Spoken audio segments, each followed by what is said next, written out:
A man went into a store and asked the assistant there, could he direct him to the aisle where they sold Irish sausages? And the man said, the assistant said, "You Irish?" And the customer was very annoyed at this. He said, if I'd asked for Italian sausages, would you ask me was I Italian? If I'd asked for German bratwurst, would you ask me if I'm German? If I'd asked for kosher saveloy, would you ask me if I were Jewish? If I asked for taco, would you ask me if I were Mexican? If I asked for Polish sausages, would you ask me if I were Polish? And the man said, well, I don't think I would. Probably, I'm not sure. Well, the customer said, well, why do you ask me if I'm Irish? And the assistant said, well, we're in a hardware store.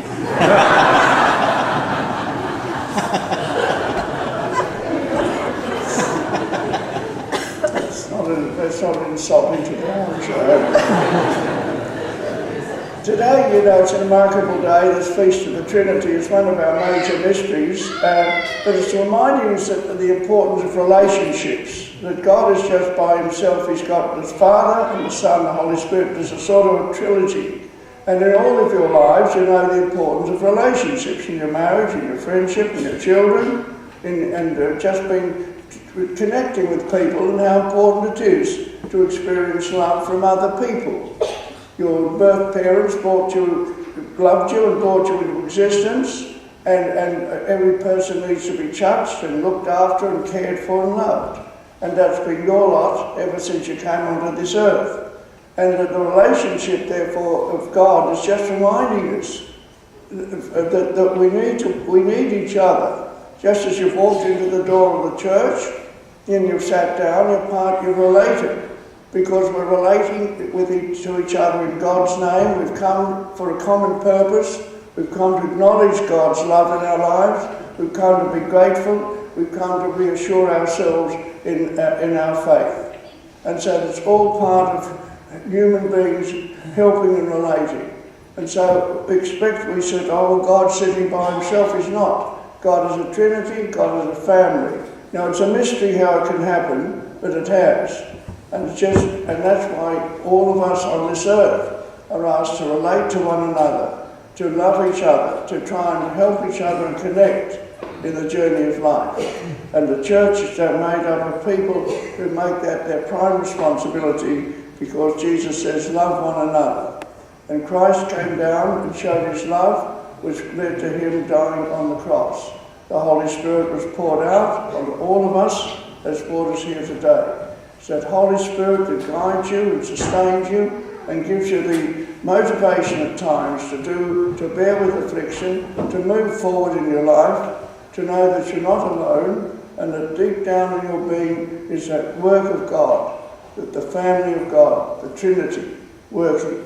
Now, some people tell me they find it hard to pray, and we all do, because we're very busy people. And I just want to share with something I find that one of the basic things we do in prayer is called the sign of the cross.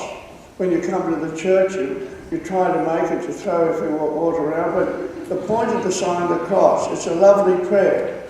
And during the day, I just make it. For example, if I'm coming to a stop and I get the green light, I just make the sign of the cross. When I meet someone, have a lovely talk, I make the sign of the cross when I leave. It's a lovely prayer. And I have to say that in the name of the Father who created me, of the Son who redeemed me, the Holy Spirit who sanctifies me.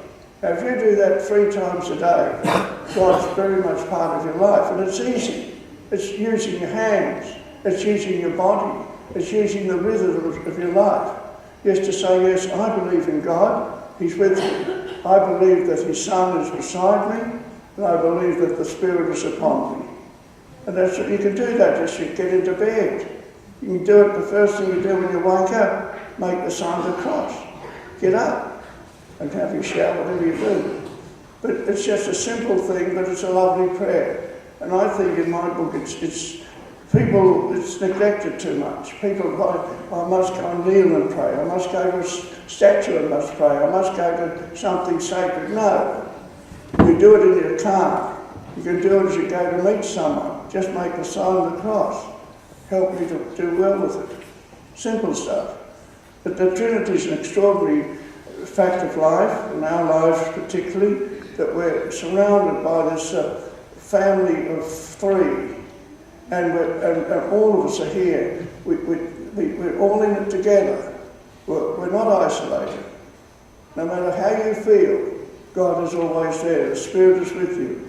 And just make the sign of the cross and say, Lord, be with me. Get the sign of the cross, help me to bear this pain. Sign of the cross, make sure I get through this interview. Simple things. You can say it inside, but using the physical hand and putting it across you, the whole being is involved. That's why I think it's a lovely prayer. It's not just sort of mouthing words, it's just an action. And so the Trinity is important because it's our life. And we're here united in each other. And when Christ comes through the Eucharist, he gathers us together, presents us all to the Father and the Spirit, and then we receive that Spirit upon us in the Eucharist. So we're very blessed people.